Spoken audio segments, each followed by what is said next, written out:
I just wrapped up a project with my biggest client to date. This was no easy feat. When I started off my art journey in 2019, I was selling little 4x6 art prints that I printed at Staples as photos to people in the student life center of my university for like maybe $5. And here we are now. I just worked with freaking Scotiabank, okay? Scotiabank. Let's get into it.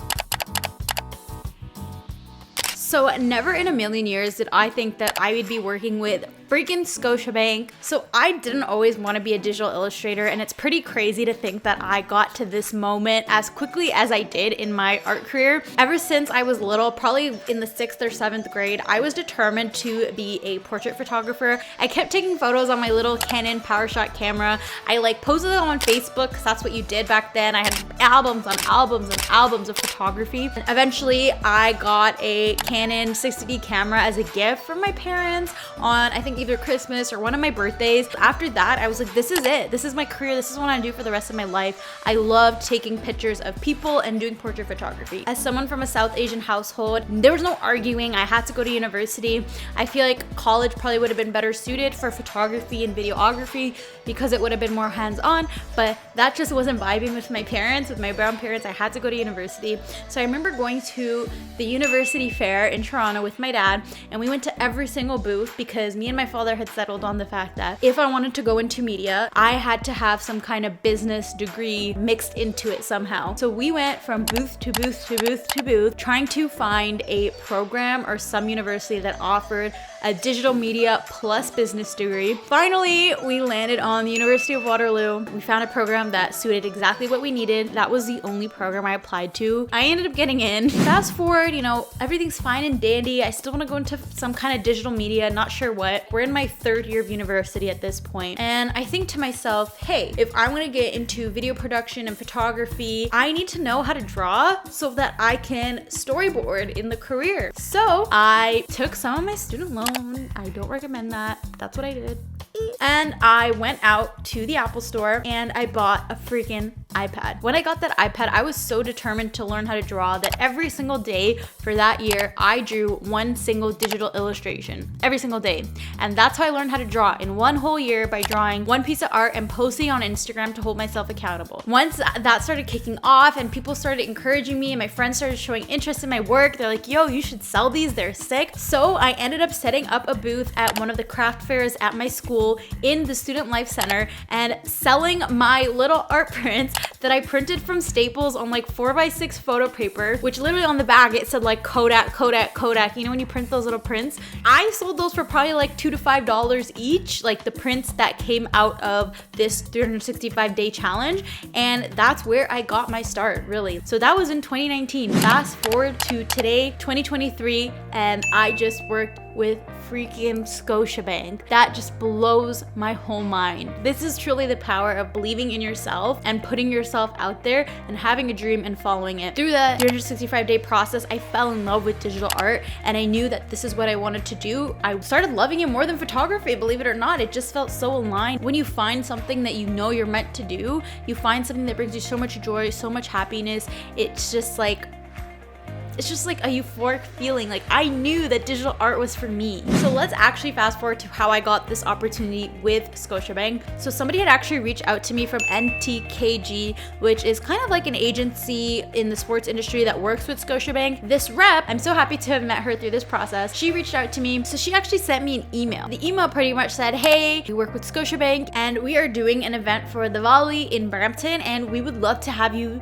create a 10x10 huge piece of art that can be displayed at the event. So one, obviously I'm geeking out because Scotiabank, one of the biggest banks in Canada, just reached out to me to work with me, but also this would be for an event in my local hometown of Brampton where I was born and raised, and for Diwali, which is a huge Indian celebration. It just felt so aligned. Immediately I said yeah. And the crazy part is she found me through Instagram. She searched the hashtag Brampton artist and I came up because I pretty much use that hashtag in every single post I use. use. I know that some people think using hashtags is so freaking corny and it looks ugly and blah, blah, blah, blah, but there is power in hashtags. They are powerful. So many of my clients have come through from my hashtags, whether it's Toronto artists, Brampton artists, Brown artists. So do not be afraid to use a hashtag in your Instagram post, because you never know who's searching for that hashtag and who's gonna find you. Through my hashtag, she found my profile, and on my profile, I had my email linked. My email is linked in my bio. There's also an email button on my profile, and if you click the link, there's a contact page. So I made sure to really hone in the fact that here's my email, so however people prefer to get that information, it's there for them in 3 different formats. Yeah, people see your profile, but now they need to know how to reach out to you. So make sure that if you are an artist or creative,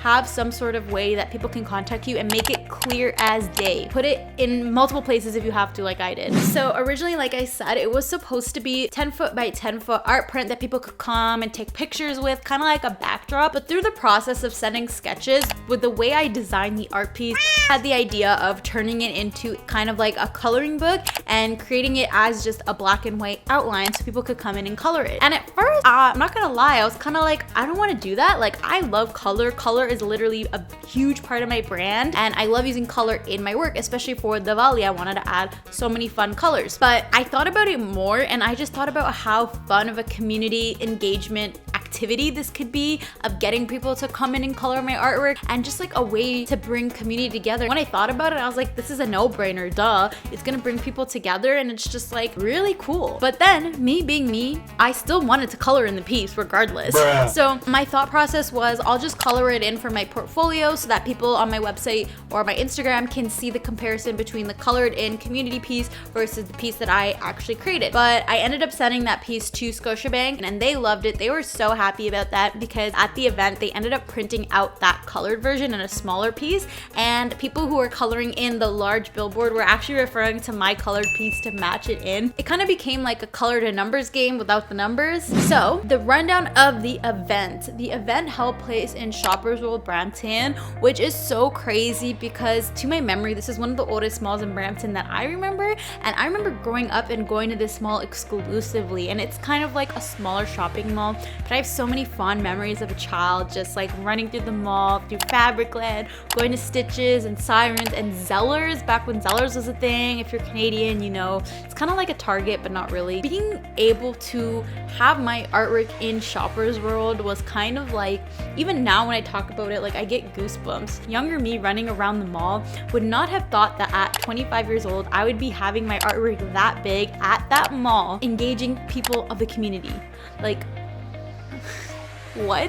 So the event was obviously for Diwali. At the event, they had a large stage where people were performing, and they also were selling clothes. They had a henna station, they had face painting, they had a station for kids to come color with pages. They had like a bunch of stuff, just literally engaging the community for Diwali and bringing them together. And of course, the whole event was sponsored by Scotiabank. And of course, they had my huge billboard as one of the larger activities as well for people to come and participate in. It was so crowded, and there were so many people there, and I remember like talking to the Scotiabank people, and when they found out that I was the artist, they were so happy, they were so excited. Same with the community members, they were like, oh my god, it's you. I ended up signing my name at the top. That was really cool. It was just like making my own mark on my own work, you know what I mean? Like, I felt like a freaking celebrity. I'm not gonna lie to you guys. It was a pretty cool feeling. To me, this project is just really sentimental because it happened in Shoppers World, this mall that I grew up going to, but also because it was in the town I was born and raised in, and it was also for Diwali, which is a big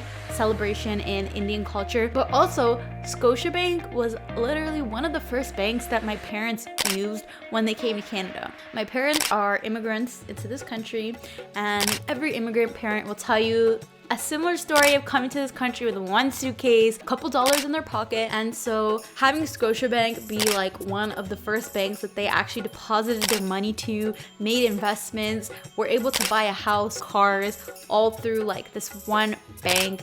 And now I'm creating artwork for that bank, and they're paying me to create art that reflects back on my culture.